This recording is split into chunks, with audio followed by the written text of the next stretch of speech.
vida espiritual, quando queremos dar apoio, o Senhor leva-nos sempre para além daquilo que a gente espera. Ele pensava que o apoio dele era trazer aqui o equipamento. Ele não sabia era que também ia dar apoio lendo a passagem.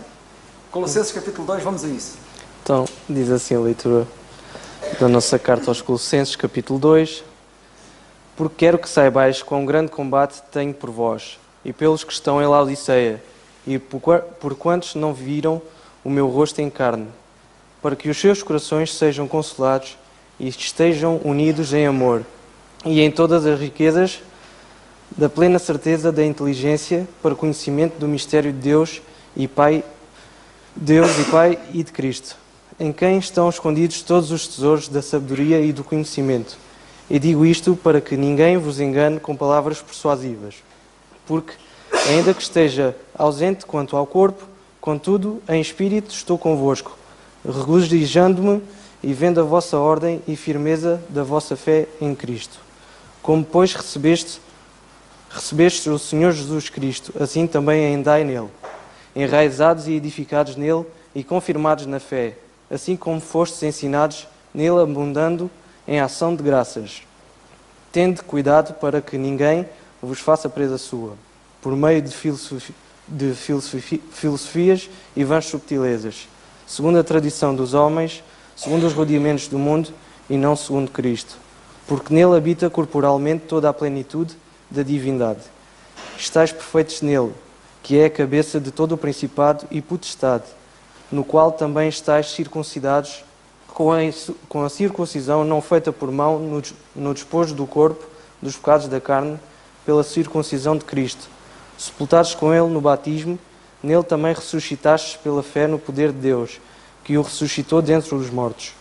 E quando vós estáveis mortos nos pecados, e na circuncisão da vossa carne, vos vivificou juntamente com ele, perdoando-vos todas as ofensas, havendo riscado a cédula, que era contra nós, nas suas ordenanças, a qual de alguma maneira nos era contrária, e a tirou do meio de nós, cravando-a na cruz. E despojando os principados e potestades, os pôs publicamente e deles triunfou em si mesmo. Portanto, ninguém vos julgue pelo comer, ou pelo beber, ou por causa dos dias de festa, ou da luta nova, ou da lua nova, ou dos sábados, que são sombras das coisas futuras, mas o corpo é de Cristo. Ninguém vos domine a seu arbítrio como pretexto de humildade e de culto dos anjos, envolvendo-se em coisas que não viu, estando vão inchado na sua carnal compreensão e não ligado à cabeça, da qual todo o corpo, provido e organizado pelas juntas e ligaduras, vai crescendo em aumento de Deus. Se, pois, estáis mortos com Cristo, quanto aos rudimentos do mundo, porque vos carregam ainda de ordenanças, como se vivesseis no mundo, tais como: não toques, não proves, não manuseis, as quais coisas todas pereceram pelo uso, segundo os preceitos e doutrinas dos homens, as quais têm, na verdade, alguma aparência de sabedoria, em devoção voluntária, humildade e em disciplina do corpo, mas não são de valor algum, senão para a satisfação da carne. Graças a Deus, obrigado. Não te vás embora. Respira fundo. Eu vou-te fazer uma pergunta, mas não estejas preocupado com a resposta.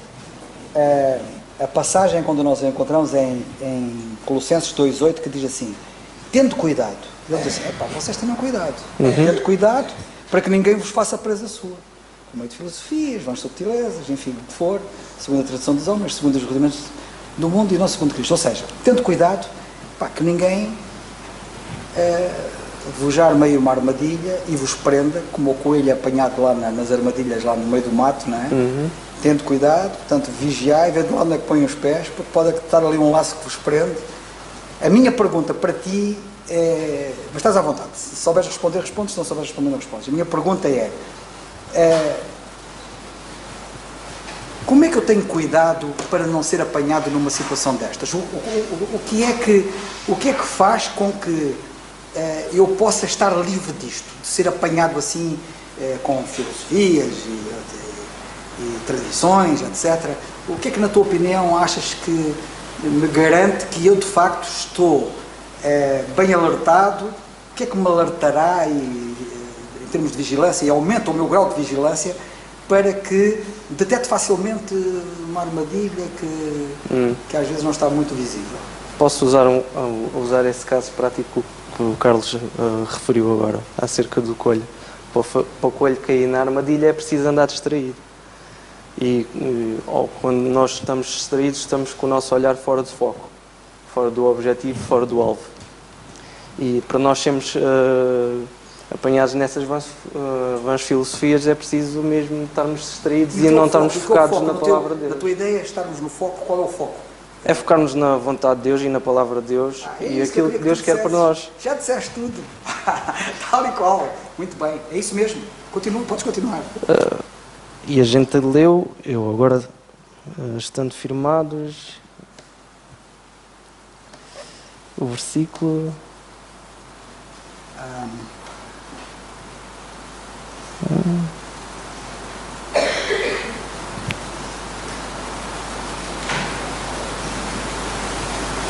Sim, mas a ideia é essa. Pronto, a ideia é essa. Agora, assim, de repente, no versículo não sei, não estou a ver de cor também. Sim, mas nós temos de nos firmar na palavra de Deus, e é certo, e aquilo que Deus quer para nós nos tempos de hoje, que é o Ministério da Graça. Sim, Carlos? Se calhar exato, na minha versão está diferente, por isso é que eu se calhar não cheguei lá. Enraizados e edificados nele e confirmados na fé, assim como fostes ensinados nele, abundando em ação de graças. Assim como fostes ensinados. Exato. E ações de graça, é a oração. A oração vai nos ajudar a manter o foco e a querer procurar cada vez mais Deus, não? Sem dúvida. Vigiai e orai. Exato. Vigiai e orai. A oração está sempre ligada à vigilância. Muito bem, obrigado. Estás a ver? Tu vieste aqui ajudar e vieste ajudar muito. E não sabias que ias ajudar tanto. Muito obrigado. Vamos então passar ao nosso irmão Alberto, para quem a gente envia daqui um grande abraço para o irmão Alberto. Irmão Alberto, já sabe como é que é. Olha, que eu há bocado escrevi-lhe, tenho que ir ler um mail que eu há bocado escrevi e peço as suas orações por aqueles dois irmãos que eu refiro lá, aqueles dois holandeses, o irmão Dove e o irmão Rob, um que está na Holanda e outro que está em Espanha. Não se esqueça de orar por eles nas suas orações. E tal como eu lhe escrevi, nós estamos a orar por si. Nós estamos a orar por si. Oh, Nando, veja aqui, se faz favor. Nós estamos a orar por si e quero que saiba que nós estamos a orar por si, pela sua família, porque como eu tive a ocasião de dizer, daqui a um bocado já vou fazer referência no estudo, tal como eu lhe disse no mail que eu lhe escrevi, daqui a um bocado vou fazer referência a isso. Há muita gente a falar de Cristo, mas não a falar convenientemente de Cristo. Eu daqui a um bocado já explico o que é isso, qual é a diferença. Há muita gente a falar de Cristo, mas não a falar da pessoa do Senhor Jesus Cristo convenientemente. Aliás, a minha ênfase não é essa, mas também tem a ver com o assunto. Como está ali escrito atrás, pregar Jesus Cristo é muito importante e há muita gente a pregá-lo. Agora, quem é que anda a pregá-lo conforme a revelação do mistério? Se eu disser isto a muitos chamados cristãos, se eles pregam Jesus Cristo conforme a revelação do mistério, eles são capazes de arranhar a cabeça e dizer assim: o que é que estás a dizer? O que é que se quer dizer conforme a revelação do mistério? Isso para mim é misterioso. Para muitos é misterioso. Eles não sabem o que é que se quer dizer. Mas todo o cristão devia querer saber, com clareza, o que é pregar Jesus Cristo conforme a revelação do mistério. Até porque a passagem, em Romanos, capítulo 16, e isso é muito importante, quando fala nisso, diz assim: ora, aquele que é poderoso para vos confirmar segundo o meu Evangelho, e a pregação de Jesus Cristo conforme a revelação do mistério. Portanto, quem não sabe explicar aquilo, não está confirmado.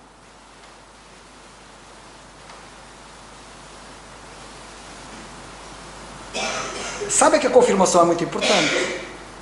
Confirmação é uma autenticação. E nós precisamos ter a autenticação divina. A autenticação da palavra. E quem não souber o que é aquilo, aliás, daqui um desafio para todos os que estão a ouvir, para irem tentar saber na Bíblia o que é isso de pregar Jesus Cristo conforme a revelação do mistério. Primeiro saber o que é o mistério. E saber que mistério não quer dizer uma coisa misteriosa, que ninguém entende. Mas eu não vou falar disso agora. O que eu vou pedir ao Nando, por isso é que eu chamei aqui, é para orar pelo irmão Alberto e por uma assembleia que pregue Jesus Cristo conforme a revelação do mistério, que é tão necessário lá no Brasil e particularmente em São Paulo. Senhor nosso bendito e amado Pai, facto, perceber esta verdade, Senhor. Perceber a Tua palavra como ela é, Senhor. Tu não és confuso naquilo que Tu nos transmites. E perceber isto é a chave para o entendimento, Senhor, das Escrituras, Senhor. E nós Te damos graças, Senhor, porque pela Tua graça, somente pela Tua graça, nós somos abençoados por este tesouro enorme, Senhor. E Tu nos dizes que de facto é um verdadeiro tesouro que temos nas nossas mãos de entender a Tua mensagem, a palavra verdadeiramente escrita, Senhor, e dedicada à Tua Igreja, Corpo de Cristo hoje, segundo a revelação do mistério, Senhor. E nós Te agradecemos por isso. Te agradecemos pelo nosso irmão Alberto, Pai, pelo facto de Tu cuidares dele, Senhor, pelo facto de Tu dares ânimo, Senhor. E ainda há pouco falávamos e de que devemos orar, de facto, por aqueles que estão firmes e por aqueles que Te querem servir. E Te agradecemos pelo nosso irmão Alberto e pela sua família, Senhor. Te agradecemos por aquele núcleo ali forte, Senhor. E Tu tens cuidado dele, Senhor, que de facto o ajudes e que o ministério, Senhor, que ele está a começar ali, a obra que está a começar ali no seu lar, Senhor, possa dar frutos e cada vez que o possas ajudar mais, Senhor, para que ele possa transmitir esta verdade, Senhor, a tantas almas, Senhor, filhos Teus, que muitos deles iludidos, Pai, lá está, com rudimentos deste mundo e muitas das vezes com a tradição, Pai, que a Igreja transportou erradamente, Pai, mas que Tu possas cuidar dele, Senhor, dá-lhe forças, dá-lhe ânimo. Te rogamos também pela sua família, pelo seu sogro, que já vai avançado na idade, Senhor, que Tu cuides dele também, da sua alma. E, ó Pai, mais uma vez Te agradecemos por estes irmãos sinceros. E Te agradecendo por ele, Senhor, pela bênção que é podermos ouvir todas as quartas-feiras, podermos usufruir, Senhor, da bênção que é Tu falares-nos através dele. E Te agradecemos mais uma vez por aquilo que vamos ouvir esta noite, através do nosso irmão Alberto. Tudo Te agradecemos no nome do Teu Filho, o nosso Senhor Jesus Cristo. Amém. Amém. E para o irmão Alberto, para que vocês saibam, o irmão Alberto, ao escrever-me hoje, falou acerca do Nadim. O Nadim é o sogro dele, e ele já tem uma idade avançada e esteve outra vez a passar um bocado mal, esteve hospitalizado, mas saiu hoje do hospital. Acho que ele deixou de tomar um medicamento que trouxe aquele efeito e então, para ele saber que precisa tomar esse medicamento, não pode deixar o medicamento para a coisa correr bem. Mas o que é importante é o seguinte: eu dou graças a Deus porque o Senhor está a dar mais vida ao Nadim. Irmão Alberto, diga aí ao Nadim, quando falar com ele, que é em Portugal, estão aqui os portugueses que oram por ele. E eu espero que este tempo de acréscimo de vida que Deus está a dar ao Nadim seja o tempo necessário para que ele perceba a verdade do Evangelho e se converta verdadeiramente ao Senhor Jesus Cristo. E eu digo isto porque eu conheço o que a palavra de Deus diz acerca de um homem que foi parar ao inferno e depois pediu para que os irmãos dele que estavam cá em baixo não fossem lá parar, para que alguém os avisasse. E foi dito que eles tinham cá, os irmãos tinham cá em baixo Moisés e os profetas. E então a minha oração é que o Nadim olhe bem para Moisés e os profetas, que apontam para Cristo, e só Cristo, que é o único que o pode salvar verdadeiramente. Um abraço para o Nadim, da minha parte, Alberto, está bem? E eu vou orar por ele. Senhor, cuida do Nadim, e dá graça ao irmão Alberto, e dá graça à esposa, para ganharem o Nadim para Ti. Te pedimos no nome do Senhor Jesus Cristo. Amém. A esposa e os filhos. Os filhos têm um grande papel em relação ao avô. Então, Alberto, é falar aí com cada um dos seus filhos, eles têm uma grande responsabilidade. E nós vamos continuar aqui a orar e a combater por vocês aí. Vamos então ouvir aquilo que o Alberto preparou para o estudo desta noite. Graças a Deus por mais esse estudo bíblico e por cada irmão que se interessa em adorar ao Senhor através das Escrituras. É um privilégio que eu agradeço a Deus e oro por cada irmão poder participar convosco. Colossenses no capítulo 2, ainda no verso 8, queremos destacar: tende cuidado para que ninguém vos faça presa sua por meio de filosofias e vãs sutilezas. Aqui Paulo continua na sua linguagem, no seu estilo de trazer a sua mensagem, com as figuras militares para advertir a igreja. Já no verso 6, 7, entrando no verso 8, ele usa esta imagem de um militar que tem sempre que estar atento. Cuidado para que ninguém vos leve embora, cativos, seria a frase mais livre desta tradução. As seitas que hoje ameaçam o cristianismo, as igrejas, também naquela época, também faziam o mesmo apelo e se infiltravam. E é o método preferido de Satanás: atrair, iludir, com inteligência, com sabedoria humana. E aqui está, porque estas seitas sempre querem atrair, não as pessoas que estão no mundo perdidas, sem rumo, mas a atenção destas seitas é sempre o povo convertido das igrejas, é sempre o crente. O alvo destas seitas são os crentes. Converse com algum destas seitas e você vai perceber que na sua origem, outrora, já foram de alguma denominação cristã. Aliás, podemos perceber que no século XIX e século XX surgiram várias igrejas cristãs, entre aspas, que trazem suas filosofias, trazem suas ideias humanas, e todas elas fundadas por pessoas que vieram destas denominações cristãs. Vejamos algumas. Os Mormons, por exemplo. Joseph Smith, um americano, em 1820, ele era de família presbiteriana e teve as suas revelações, as suas seduções, e criou-se a Igreja de Jesus do Santo dos Últimos Dias. Nós temos a ciência cristã, que é um ramo também do Espiritismo. 1860, por Mary Baker, sua fundadora, ela era de uma igreja congregacional, de tradição protestante. Os adventistas também surgiram por volta de 1846, com William Miller, que era de família ou de confissão batista, e depois, logo em seguida, Ellen White, casada com James White, deste mesmo movimento dos adventistas.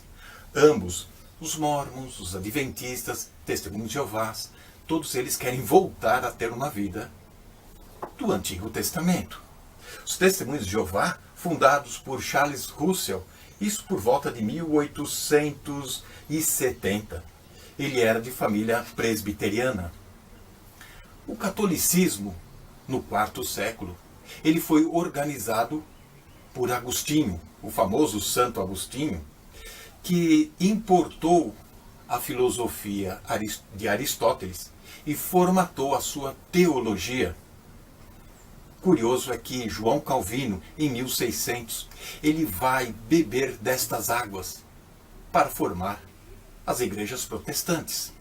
E também temos os pentecostais, em 1910, que vieram de um movimento avivalista da igreja Holiness, oriundo dos metodistas. Curioso como o inimigo ele atrai e seduz. Mas de que maneira esses falsos mestres, suas filosofias, suas teologias atraem, enredam e enganam os crentes?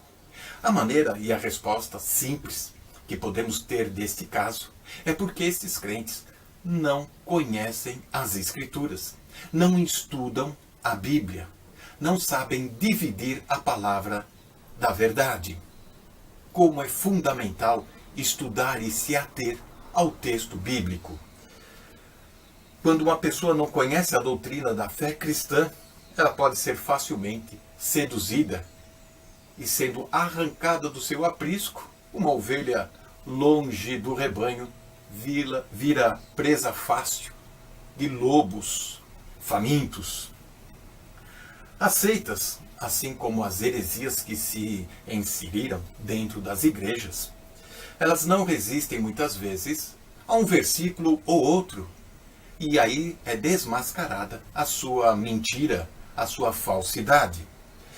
Paulo, na sua segunda carta aos Coríntios, no capítulo 11, no verso 3, lemos assim: Mas temo que assim como a serpente enganou Eva, com a sua astúcia, assim também sejam alguma sorte corrompidos os vossos sentidos, e se apartem da simplicidade que há em Cristo Jesus.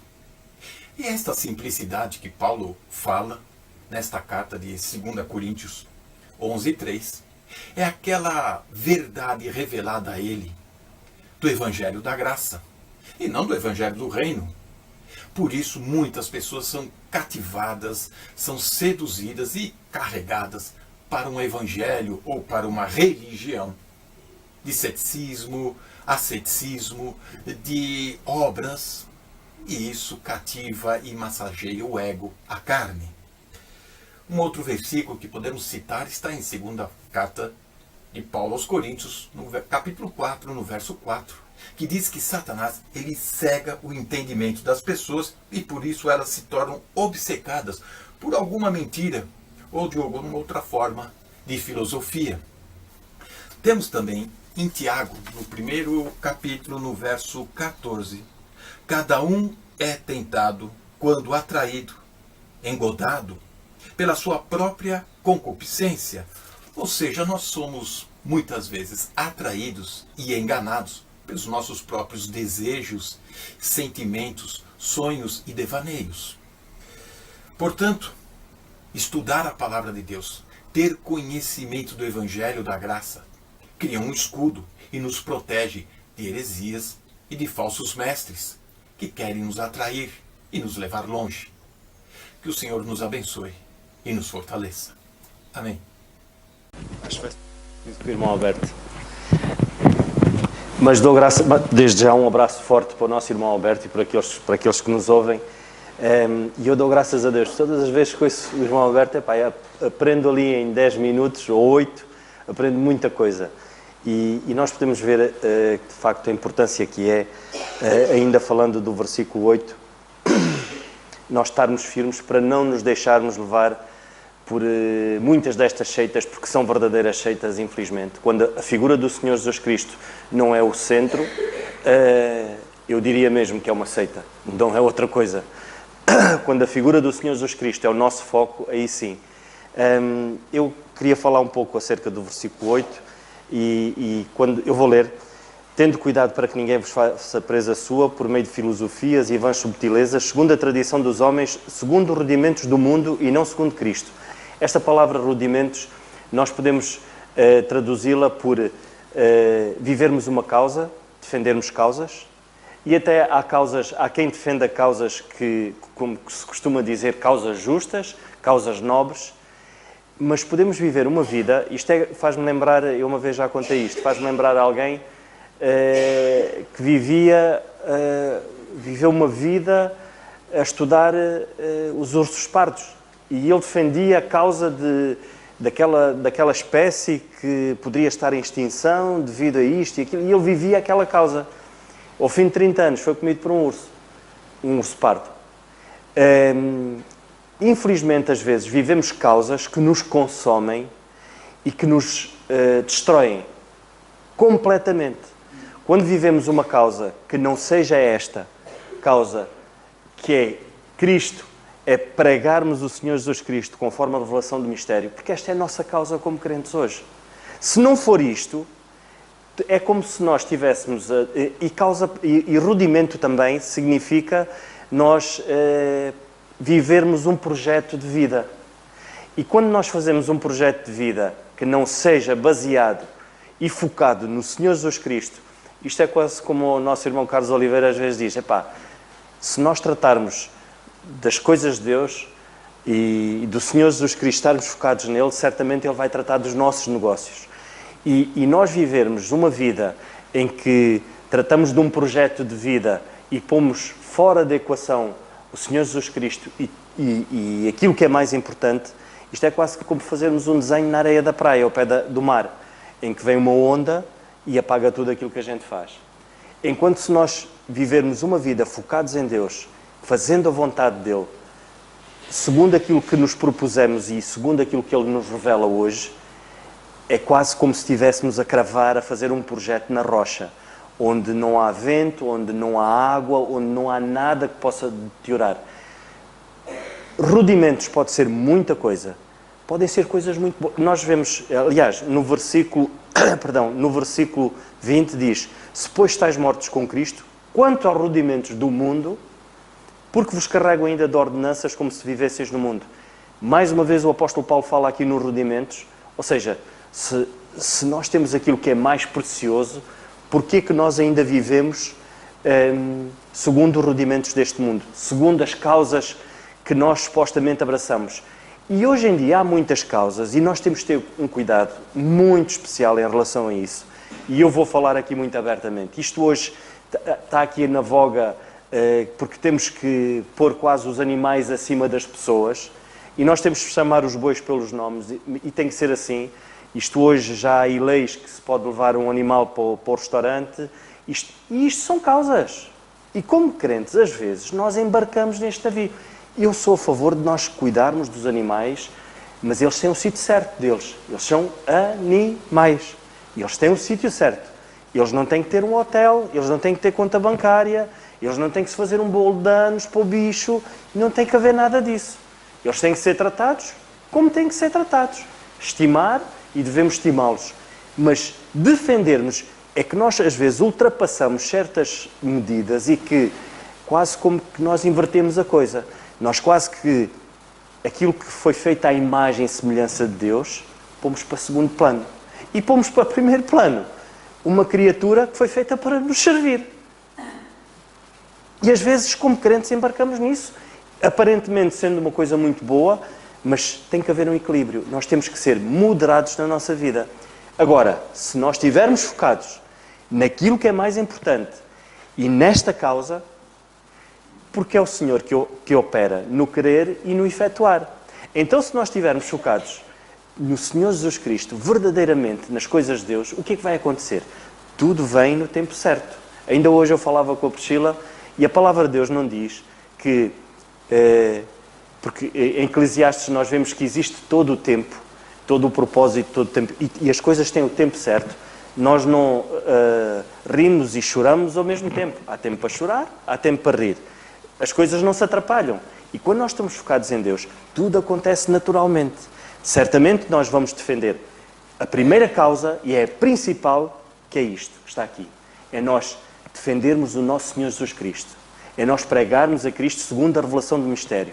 É nós vivermos Cristo verdadeiramente. Vivermos Cristo. Certamente depois o resto irá fluir naturalmente. Que o Senhor nos ajude, irmãos. Um irmão que queira dar um pensamento?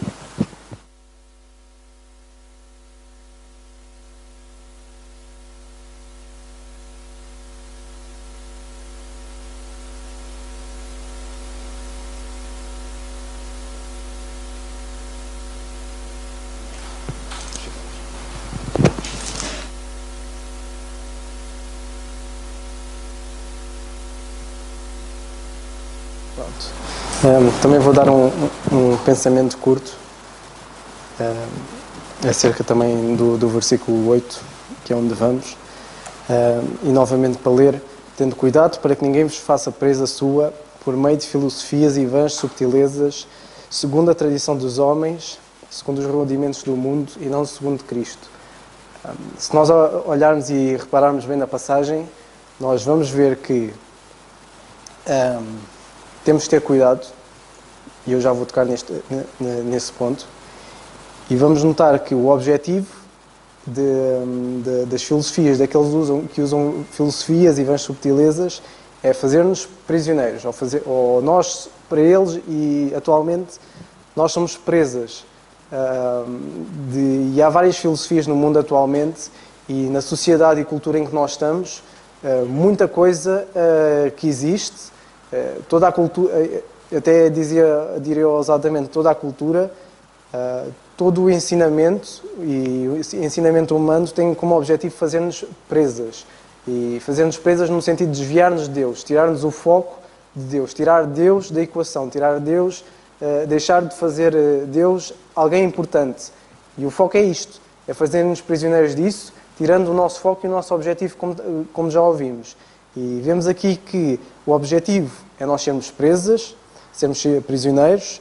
Vemos que os meios são filosofias e vãs subtilezas, que é segundo as tradições dos homens e segundo os rudimentos do mundo. Que o objetivo é desviar-nos de Cristo, que diz aqui, e não segundo Cristo. E por isso nós temos de ter cuidado. O irmão Alberto tocou num ponto.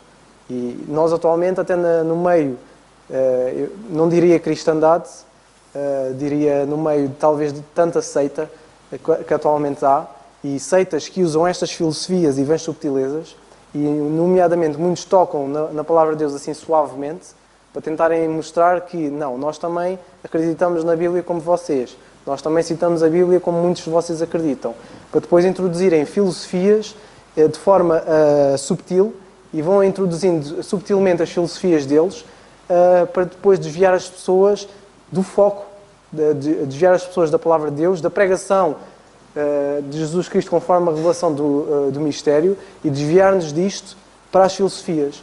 O irmão Alberto citou um exemplo que foi o exemplo do mormonismo, dos chamados santos dos últimos dias. Eu tenho estado a ler um livro acerca em que um dos capítulos foca um pouco e fala um pouco acerca deles, e fala de quando Joseph Smith estava a escrever supostamente das visões. Eu pessoalmente diria alucinações ou invenções, mas quando ele supostamente estava a falar das invenções, uma das coisas que ele dizia acerca de Deus era que Deus não é quem é, mas que Deus de alguma forma foi como nós. E ele, muito dos documentos, eu curiosamente tenho citações dos livros dele, em que ele diz que Deus houve alturas foi como nós. E que ele diz, na essência, que os homens e Deus são iguais. E que, de alguma forma, em tempos passados, Deus foi como os homens, e que havia um Deus acima dele, e a filosofia e o coração do mormonismo é este. Começa a criar coisas à volta disto, e depois começam a dizer que também creem na palavra de Deus, que também creem num único Deus, que também creem em Jesus Cristo, que era Deus feito homem, também creem. Mas depois o coração do mormonismo é isto, entre outras coisas, que são completamente contrárias ao que a Bíblia diz. Tanto que há discussões, e eles citam casos desses, discussões dentro dos chamados santos dos últimos dias, em que há discussões porque muitos não aceitam o que Joseph Smith dizia e escreveu, e houve muita coisa que ele escreveu, e que não aceitam isto porque veem que é contrário ao que as Escrituras dizem, ao contrário ao que a Bíblia diz. Apesar de aceitarem algumas coisas. Portanto, nós vemos aqui Paulo a dizer para nós termos cuidado, e nós temos de ter cuidado em tudo. Temos, por exemplo, no caso das várias seitas que existem atualmente, mas se eu excluir as seitas, também diria que nós temos de ter cuidado com muitas filosofias que há hoje, e filosofias mundanas. Podíamos buscar o exemplo de filosofias e pensamentos de homens como, por exemplo, Kant ou Marx, que foram os fundamentos do chamado comunismo, e o comunismo que levou à morte de mais de 100 milhões de pessoas, e filosofias destas, ou a chamada atual ciência, que tem como objetivo estudar as coisas naturais, e que usam esses tipos de filosofias, literalmente tradições de homens, porque todo esse conhecimento que o homem tem, eles dizem que vem adquirido conforme a aprendizagem do homem, conforme o homem testando as coisas naturais, e ao testar, ao tentar replicar, ao observar e ao tentarem escrever, depois vai surgindo outras filosofias à volta disso. E vemos que a ciência atualmente tem coisas muito importantes. Se não fosse importante, nós hoje podíamos estar a excluir a medicina, e não quero descartar de todo a ciência atualmente, e nomeadamente os benefícios que tem trazido relativamente à medicina, o proporcionar melhores condições de vida. O que eu sou totalmente contra é as filosofias que vêm por trás disso, de pessoas que acham que a ciência é a única forma de explicar o mundo atual. que é a única forma que nós devemos olhar para o mundo. E há muita coisa que ela explica, mas não explica tudo. Posso dizer-vos, por exemplo, que a ciência não se pode explicar ela mesma. A ciência não pode, por exemplo, explicar o que é a consciência. Os homens podem tentar mostrar que o mundo de alguma forma começou, mas não podem explicar porquê. E se nós deixarmos influenciar, e se nós não tivermos cuidado, as filosofias que estão por trás de tudo isto, sejam das seitas, sejam da atual ciência, seja em que área for, se nós dependermos espiritualmente e se dependermos das nossas vidas disso, não vamos chegar a lado nenhum. Porque isso não vai trazer as respostas e está totalmente em desacordo com o que a Palavra de Deus diz. E essas filosofias por trás disso são filosofias que vão nos prender, vão desviar-nos o foco de Cristo e não vão nos trazer a satisfação e aquilo que nós precisamos. E aquilo que nós precisamos e que os homens precisam é do perdão dos seus pecados e é da certeza da vida eterna. E a ciência não dá essa certeza. Essas seitas, muitas das seitas que há hoje, também não dão essas certezas. O que dá a certeza é a Palavra de Deus. E é na Palavra de Deus que nós devemos estar firmados, enraizados, edificados em Cristo, firmados na Palavra de Deus, para que nós não sejamos presas, nem sejamos prisioneiros de filosofias destas que vão se introduzindo na sociedade e vão se introduzindo nas nossas vidas de forma subtil, gradualmente, a pouco e pouco. Já diz o ditado que grão a grão enche a galinha ao papo. E no que toca a estas filosofias e vãs subtilezas, a estas tradições dos homens, a estes rudimentos do mundo, são coisas que se vão introduzindo pouco a pouco. E se nós não estivermos firmes na Palavra de Deus, e se não tivermos cuidado, vamos deixar-nos influenciar por isto e vamos pôr em causa muita coisa, nomeadamente no que toca à Palavra de Deus. E há muita coisa que Deus diz para nós hoje, que se nós não tivermos cuidado, vamos começar a descartar o que Deus diz para nós hoje. E por isso nós devemos ter cuidado. E o ter cuidado, eu diria que temos de ter cuidado com tudo. Temos de ter cuidado connosco. Muitas vezes há coisas que nos vêm à mente, se nós não tivermos e não estudarmos a Palavra de Deus, pode cair em contradição. Devemos ter cuidado com os outros, da forma até como lidamos com os outros, e seja com quem for. E de facto temos de estar sempre atentos. Temos de estar sempre vigilantes, para de facto nós não sermos presas destas filosofias e vãs subtilezas, nem sermos presos segundo a tradição dos homens, segundo os rudimentos do mundo e não segundo Cristo. Que o Senhor nos abençoe. Mais alguém?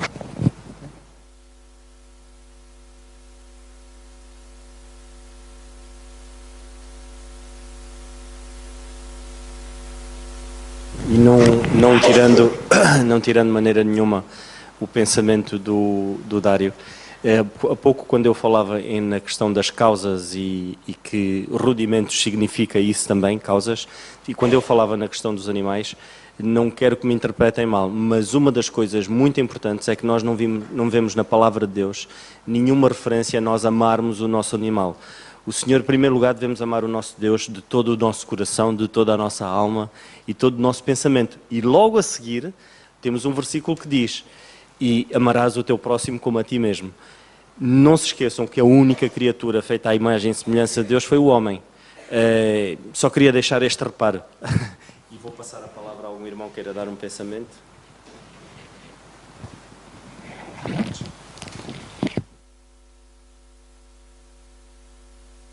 Eu esta semana vi na internet uma notícia de um indivíduo que assassinou outro. E a dada altura, e isso é notícia corrente, não é? Infelizmente, todos os dias. Mas houve alguém que comentou, houve um sujeito qualquer que comentou e disse: isto hoje está assim, está lindo. Mata-se uma pessoa como se mata um animal. Veio logo uma indivídua dizer assim: olha, qual é a diferença entre matar uma pessoa e matar um animal? Já viram como é que isto está? Estou a pôr as pessoas ao nível dos animais. Por isso é que, bem dizia, isto está tudo ligado. As pessoas é que não se apercebem. Há uma mente por trás, perversa, iníqua, que está a comandar tudo isto.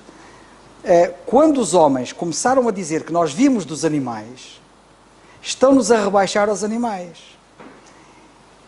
Estão-nos a rebaixar aos animais. E como dizia Platão, Aristóteles foi um dos dois filósofos que disse, já na altura dele se discutia estas matérias, e ele dizia assim, não são os animais, não são as bestas, era o termo que ele utilizava, não são as bestas que se estão a transformar em homens, os homens é que se estão a transformar em bestas. E esta é que é a grande realidade. E a bestialidade é tão grande que vemos a bestialidade manifestada no mundo atual de muita maneira, infelizmente. E, portanto, quando nós temos num Parlamento, e posso dizer isto à vontade, que estou à vontade para dizer isso, colocamos como povo, colocamos um partido que defende os animais da maneira que o faz, não é verdade? Que agora até andam com cuidado com as frases, com o que é que dizem, quer dizer, não se preocupam com o que dizem das pessoas e preocupam-se com o que dizem dos animais. Isto revela quão baixo e quão fundo nós já batemos no fundo. E isto é preocupante. E, portanto, foi muito oportuno aquilo que tu disseste, Nando, e é mesmo assim como tu disseste. Bem, mas eu vou procurar ser sucinto. No versículo 8, eu quero falar outra vez sobre o versículo 8. Já vimos pensamentos importantes do irmão Alberto, do Nando e do Dário, e do Márcio, não nos podemos esquecer, que apontaram o conhecimento da palavra de Deus como sendo a salvaguarda que nós temos para tudo isto, nomeadamente até para isto dos animais, como também ouvimos. Nós, só conhecendo a palavra de Deus, nos sabemos situar em condições. Eu gostava de me cingir quando ele diz assim, tende cuidado. Tende cuidado. Bem, eu começaria por dizer que todos os alertas são poucos. E quando a Bíblia diz para nós termos cuidado, é para termos cuidado. Os sinais de trânsito na estrada, que são de cuidado, são para ser tomados em consideração. E alguns dos acidentes que se dão é porque as pessoas não prestam atenção aos sinais. A Bíblia está cheia de sinais. A Bíblia está cheia de indicações. E nós temos que respeitar esses sinais e essas indicações. Porque senão vamos ter acidente. E muitos acidentes existem por causa disso. Quando nós não conhecemos a verdade, facilmente aceitamos a mentira. E este é um dos grandes dramas. Porque é que há seitas e porque é que as pessoas embarcam em seitas. A coisa que mais me dói, em muitos casos, é nós às vezes, a algumas pessoas, falarmos da verdade, expomos-lhes a verdade, e depois, elas que não abraçam a verdade, passado algum tempo, vemos-las abraçarem o erro das seitas. É impressionante. Isto é impressionante, mas é a realidade. E eu gostava de, muito rapidamente, porque isto parece-me que é importante e oportuno, caracterizar o que é uma seita. Uma seita tem algumas características. Normalmente, uma seita caracteriza-se por ter, normalmente, um líder vivo que fazem dele aquilo que ele não é. Alguns chegam a deificá-lo, torná-lo uma espécie de Deus. Obedecem-lhe cegamente. A seita, os membros das seitas, têm normalmente um sentimento de superioridade em relação a tudo e todos. Só eles é que têm a verdade, só eles é que estão certos, não há verdade em mais lado nenhum. E também outra das características é que normalmente têm sempre um documento, normalmente produzido pelo líder da seita, que tem a última palavra, que é mais forte do que a própria Bíblia. No entanto, eles podem falar da Bíblia, como ouvimos há pouco. Podem falar da Bíblia, mas o que é importante para eles é esse tal documento. Eu vou-vos dar o exemplo do caso dos Mormons, que o Dário falou há pouco, e bem, que eles, quando vêm às pessoas, eles parecem cristãos normais. E as pessoas recebem-nos em casa, facilmente, porque eles falam de Cristo, falam da Bíblia, eles vêm com a Bíblia e falam de Cristo, e as pessoas que não conhecem e que, como diz aqui, não têm cuidado, porque também não têm cuidado porque não conhecem, não é? Evidentemente que se eu for a conduzir na estrada e não tiver conhecimento do código da estrada, eu não vou ter cuidado, porque como eu não sei, está ali um sinal que diz cuidado, perigo, e eu como não conheço, que aquele sinal quer dizer cuidado, perigo, abranda a velocidade, porque senão vais ter problemas. Como eu não conheço, não tenho cuidado. Não tenho cuidado porque não conheço. E muitas pessoas não têm cuidado porque não conhecem. A falta de conhecimento leva à falta de cuidado. O conhecimento leva ao cuidado. E estas pessoas, como ouvem falar de Cristo, ouvem falar da Bíblia e tal, e embarcam. Passado algum tempo, como também ouvimos, insidiosamente, eles, passado algum tempo, introduzem um outro livro, chamado o Livro do Mormon, que é um livro feito, fabricado, inventado, produzido pelo tal Joseph Smith, que é o falso profeta que eles seguem, é sempre uma personalidade forte, que é o líder da seita, e depois, quando as pessoas se apercebem, e aí já estão muito agarradas, porque já estão muito metidas com eles, quando as pessoas dão por ela, compreendem e sabem, e é-lhes ensinado que esse livro é mais importante que a Bíblia. Dizem que a Bíblia tem erros, dizem que a Bíblia não é perfeita, perfeito é o Livro do Mormon. Portanto, muito cuidado, é preciso ter, de facto, muito cuidado, e Paulo diz, tente cuidado. Outra das características, normalmente, é que eles têm uma revelação, que já está implícita na questão do livro, eles têm uma revelação, fala sempre de uma revelação adicional, e, portanto, isto é que torna uma seita. A Igreja Católica é uma seita. A Igreja Católica também tem uma revelação, a revelação de Fátima, e tem outras revelações, e que vêm pôr em causa aquilo que a Bíblia diz, a tal ponto que a própria Virgem Maria, assim chamada, que não é a Virgem Maria, é uma figura feminina que não é a Virgem Maria, porque a Virgem Maria não tem nada a ver com isso, a figura feminina que eles criaram é uma figura feminina que é superior ao próprio Deus, é superior a Jesus Cristo. Aliás, até chegam ao ponto de lhe rezar e dizer Santa Maria, Mãe de Deus. O que é isto? Mãe de Deus? Deus tem mãe? Portanto, vejam a que ponto, mas as pessoas que não conhecem, não têm cuidado. E como não conhecem e não têm cuidado, embarcam e abraçam nisto. E não se apercebem do erro. Quantos católicos há, provavelmente alguns que nos estão a ouvir, quantos católicos há que desconhecem nisto? Quantos? Falta de conhecimento. A falta de conhecimento leva-os à falta de cuidado. E leva-os a abraçar o erro. E é disto que o apóstolo Paulo fala. Diminuem a pessoa do Senhor Jesus Cristo. Estes indivíduos diminuem a pessoa do Senhor Jesus Cristo. A ênfase não está no Senhor Jesus Cristo. E sobre isto já falarei um pouco mais daqui um bocado. A própria Igreja Católica faz isto, como seita que é, também diminui a pessoa do Senhor Jesus Cristo. Porque ao exaltar Maria e colocar Maria acima do Senhor Jesus Cristo, estão naturalmente a diminuir a pessoa do nosso Senhor Jesus Cristo, que está acima de tudo e de todos, que é o Deus vivo e verdadeiro, como diz a Bíblia na primeira carta de João, capítulo 5 e versículo 20, se não estou em erro. Isto basicamente era o que eu queria dizer. Cuidado com aquilo que parece cristão, mas não é.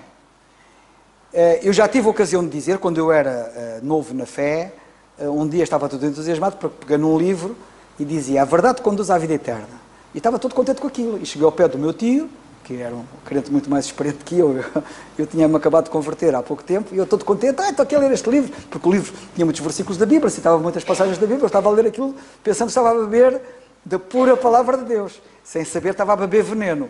E o meu tio alertou-me: cuidado com esse livro, disse logo ele. Porquê? Porque ele conhece. Quem conhece tem cuidado. Quem não conhece não tem cuidado, e quem não conhece vai beber veneno.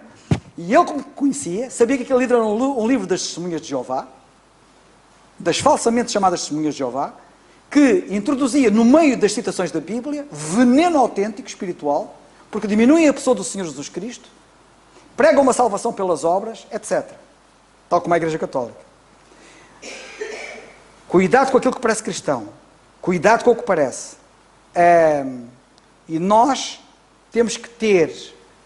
só conhecemos o que é falso se conhecermos bem o que é verdadeiro. Por exemplo, como é que eu sei que umas calças leves, passo a expressão e a publicidade, como é que eu sei que umas calças leves são genuínas e não são uma falsificação? Vocês sabem, se eu vos apresentar aqui dois pares de calças, uma é genuína e a outra é falsa, ok? De uma marca, eu falei da Levi's, podia falar de outra marca agora. Como é que vocês sabem qual é que é falsa e qual é que é genuína? Sabem? A maior parte das pessoas que cá não sabe.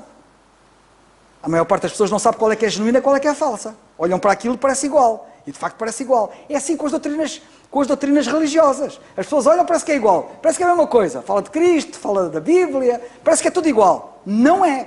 E sabem quem é que sabe qual é que é genuína e qual é que é a falsa das calças? É quem conhece bem o genuíno. Quem conhece bem o genuíno é que rapidamente diz, isto é falso. E prova porquê? Porque conhece o genuíno. O genuíno tem características que o falso não tem. E evidentemente que quem for leigo na matéria e que não perceber nada da matéria, olha para umas calças e olha para as outras e pensa que é a mesma coisa. Que não é. Portanto, cuidado com a falta de conhecimento. A falta de conhecimento é muito perigosa. E daí voltamos a enfatizar a importância do conhecimento que o irmão Alberto falou, que o Márcio falou, que o Dário falou, que o Nando falou e que eu reforço aqui neste momento. No versículo 8... E ele diz assim, a dada altura, tendo cuidado com os rudimentos do mundo. Nós não podemos andar segundo os rudimentos do mundo. E eu aqui, vê se eu consigo dizer isto. Os rudimentos do mundo aqui, sabem o que é que são os rudimentos do mundo? Olha, o versículo 20 explica, diz assim, se pois estáis mortos com Cristo, quanto aos rudimentos do mundo, os rudimentos do mundo é algo para o qual nós estamos mortos. E o que é? O versículo 20 diz, se pois estáis mortos com Cristo quanto aos rudimentos do mundo, porque vos carregam ainda de ordenanças, como se vivesseis no mundo, tais como, e cita alguns exemplos. Os rudimentos do mundo de que Paulo fala aqui, embora tenhamos aqui um mundo de pensamentos, e nós já ouvimos alguns deles, os rudimentos do mundo são ordenanças. O batismo na água é uma ordenança, para quem não sabe. Se não sabe, fica a saber, por exemplo, que é para falarmos as coisas claramente para as pessoas perceberem, o batismo na água é uma ordenança. E as pessoas agarradas a ordenanças, aliás, as ordenanças foram cravadas na cruz. Nós já noutras alturas falamos acerca disto e mostramos isto na carta aos Efésios, na carta aos Colossenses, como é que as ordenanças foram cravadas na cruz. Eu queria aqui chamar a vossa atenção para isto, porque notem que as ordenanças, e estamos a falar de matéria que é bíblica, mas que não é atual, são chamados rudimentos do mundo. Ou seja, o nível desses ensinos estão ao nível do mundo. Estão ao nível do mundo. O ensinamento que nós temos para nós, que é a pregação de Jesus Cristo conforme a revelação do mistério, já não é ao nível do mundo. Não é Cristo segundo a carne. Cristo segundo a carne é ao nível do mundo. Mas é um Cristo glorificado lá na glória. O nível dos ensinamentos que nós temos para nós como igreja não é o nível do mundo, não são chamados rudimentos do mundo, mas são coisas muito mais elevadas. E isto é muito importante, e eu tenho pena de não ter agora tempo para poder explicar isto mais desenvolvidamente, mas é importante termos a ideia de que aquilo que nos é destinado a nós é muito elevado, mas muito elevado mesmo. E não tem nada a ver com as coisas da terra, porque batismos na água, circuncisões e coisas do género são coisas da terra, são coisas aqui a nível deste mundo. E a igreja não está ao nível deste mundo. A igreja não é Israel. A esperança de Israel é que é terrena. A esperança de Israel é que está ao nível deste mundo, tem a ver com este mundo. A igreja não. A igreja é de outro mundo. A igreja é das regiões celestiais, como nós lemos nas Escrituras. Não, estamos muito acima e não temos nada a ver com isto. Para terminar, eu gostava de agora fazer referência ao seguinte, isto é importante, eu se calhar devia parar aqui e depois continuava para a semana, mas muito rapidamente a ver se eu consigo. Quando Paulo diz tendo cuidado, ele não preconiza um espírito crítico. Eu já na semana passada, no estudo bíblico, fiz referência a alguém com responsabilidade na obra de Deus, que dizia assim, mas eu para estar a par dos assuntos, eu não sei de nada disso, como é que tu sabes isso? Como quem diz, estava-me a acusar praticamente de ser bisbilhoteiro, de andar aí a tentar saber as coisas, como é que eu sei coisas que ele não sabia. E eu disse à pessoa em questão que eu sei porque estou presente, porque estou no terreno, porque estou a saber o que é que se passa, porque nós temos que ter cuidado. Nós temos que ter cuidado. E ter cuidado não é preconizar um espírito crítico, porque o espírito crítico é destruidor. O apóstolo Paulo não preconiza um espírito crítico, que é um espírito destruidor, mas ele preconiza um espírito discernidor, que é um espírito protetor. E nós só estaremos verdadeiramente protegidos se tivermos um espírito discernidor. A ideia não é criticar, a ideia é proteger. E só podemos verdadeiramente proteger e estarmos nós próprios protegidos e protegermos os outros se tivermos um espírito discernidor, um espírito que compreende, um espírito que entende, um espírito que percebe, um espírito que sabe aquilo que estuda as Escrituras. Por exemplo, deixar-me dizer isto, e agora eu cheguei ao ponto, e eu falei nisto ao irmão Alberto no mail que eu lhe escrevi hoje, e por isso é que eu disse isto, ele sabe. Não basta usar o nome de Jesus. Para algumas pessoas é assim, ele também é crente, fala-lhe Jesus, vem passar um carro e diz lá atrás um autocolante Jesus, olha, aquele é crente. Quem é que disse que aquele é crente? Só porque usa o nome Jesus? Só porque a pessoa fala em Jesus é crente? Não basta usar o nome de Jesus para se definir, não é, a sanidade da doutrina que a pessoa defende. Eu, para definir a sanidade, para definir também a fidelidade da doutrina de uma pessoa, não basta ela dizer que crê em Jesus e que segue Jesus e que fala de Jesus. Não basta. O ministério não se define simplesmente por se falar na palavra Jesus. Quantos há que utilizam a palavra Jesus? Eu até vos vou dizer uma coisa. Olha, o diabo é o primeiro. O diabo é o primeiro.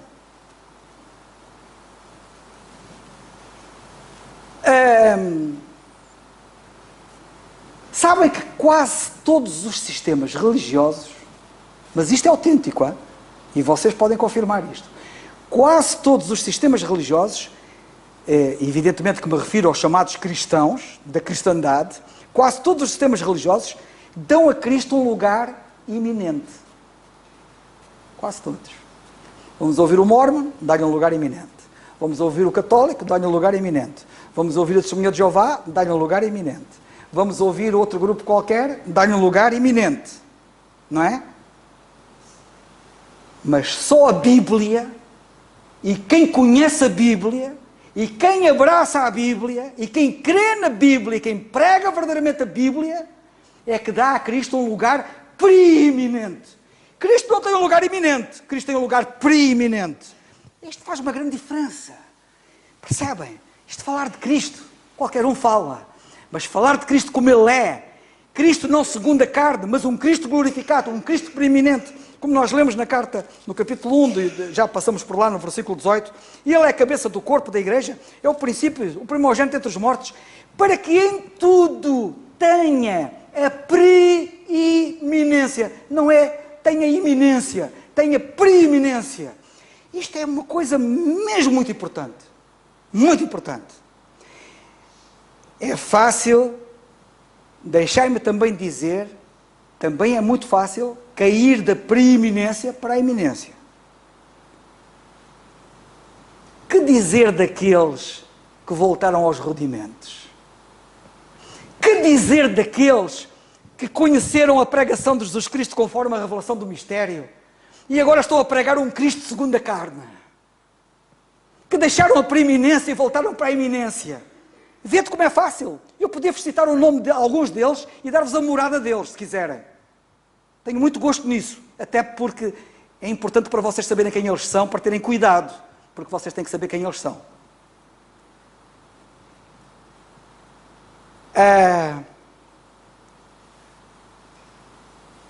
O nosso radar, para nós termos cuidado, temos que ter o radar a funcionar bem. Sabem que eu sou marinheiro, estou na Marinha. Os navios da Marinha têm radares. Mas na Força Aérea também existem radares. E as torres de controle aéreo têm radares nos aeroportos. Sabem que o radar é muito importante. E para que um radar funcione bem, tem que estar afinado. Porque se o radar estiver avariado, vai haver desastre pela certa. E tem de estar bem afinado. Sabem que em 2002, se não estou em erro, no ano de 2002, houve um avião que se despenhou na Alemanha. Morreram 100 pessoas a bordo desse avião. E esse avião despenhou-se na Alemanha. Sabem porquê? Porque o radar do tráfego aéreo deixou de funcionar bem. E se o radar do tráfego aéreo deixar de funcionar bem, pode causar uma série de acidentes aéreos. E pode levar com que aviões caiam e se estatelem no solo. Foi o que aconteceu.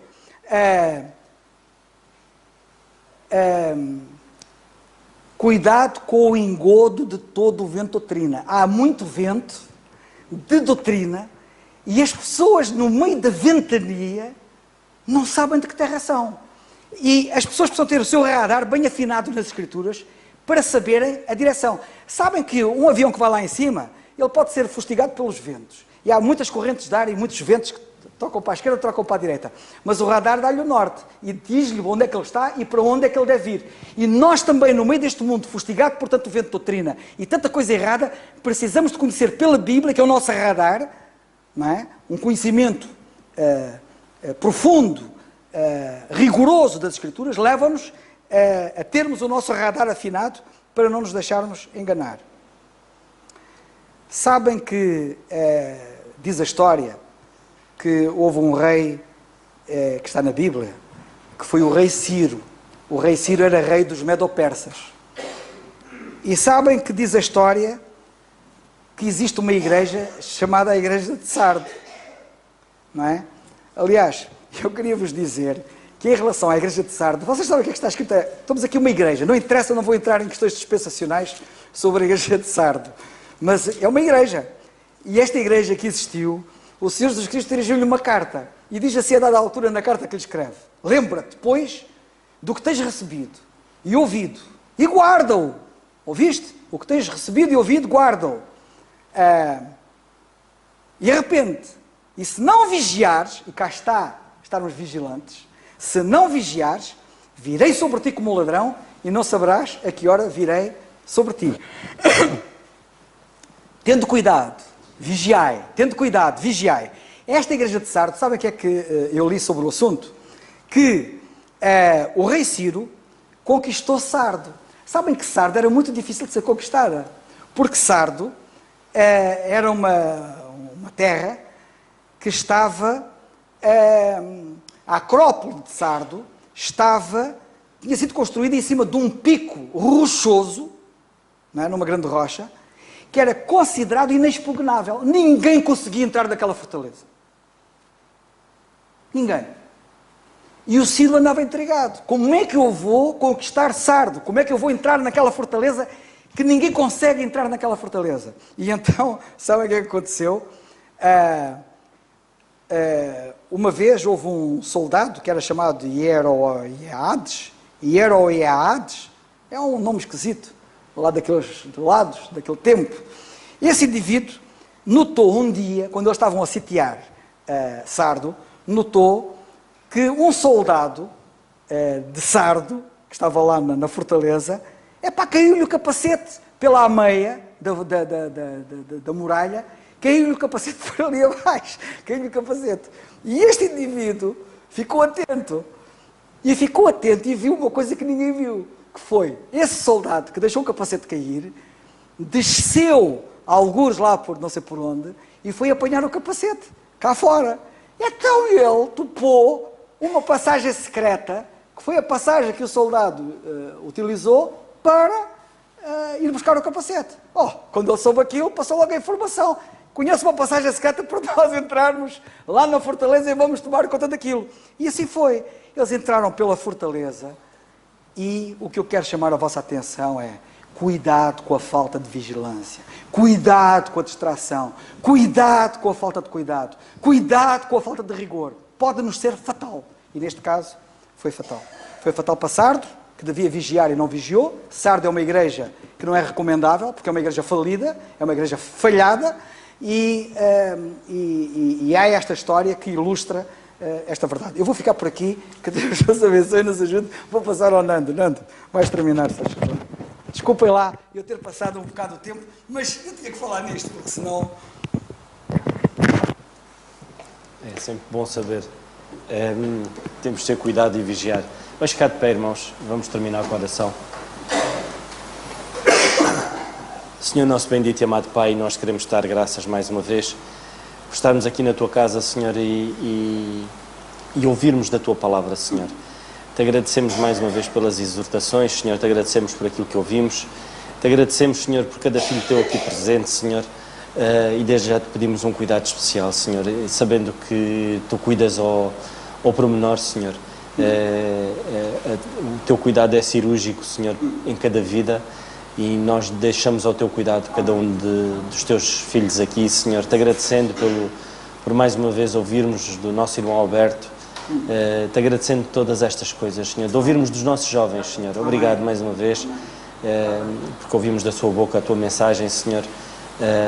E esta mensagem do cuidado que temos que ter com a nossa vida, Senhor, vigiarmos, principalmente, Senhor, estarmos firmes na Tua Palavra, e isso significa ter cuidado, Senhor, estarmos munidos daquilo que é o mais precioso, que é a Tua Palavra, Pai. Ajuda-nos e dá-nos a Tua força e a Tua alegria de viver a cada dia, Senhor, para Ti.